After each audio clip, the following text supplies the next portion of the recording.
Hurray मला गोपाल काल्याची सुट्टी असं म्हणत मी बायकोला लय चिडवलं आणि घरी येऊन चहा गरम करून निवांत पित होतो तर अचानक मला बरेचसे कामं आठवले.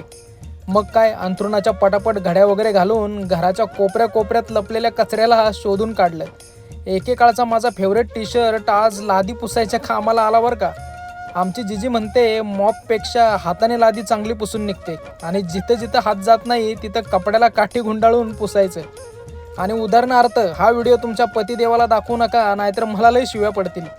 संध्याकाळी मामाच्या गाडीवर बसून आम्ही उंच अशी दहीहंडी पाहायला गेलो. थर लावताना लेक म्हणाली, पप्पा मला पण तिकडं वर जायचं. पण नंतर असा गोविंदा पडताना पाहून आम्ही विषयच कॅन्सल केला. पण लेकीच्या आनंदासाठी पप्पाने तिला असं खांद्यावर घेतल्यावर लय मज्जा आली आणि आपल्या भगिनींनी 4 थराची सलामी देऊन सर्वांची मने जिंकली. बाकी काय हो, चालायचंच नाही का.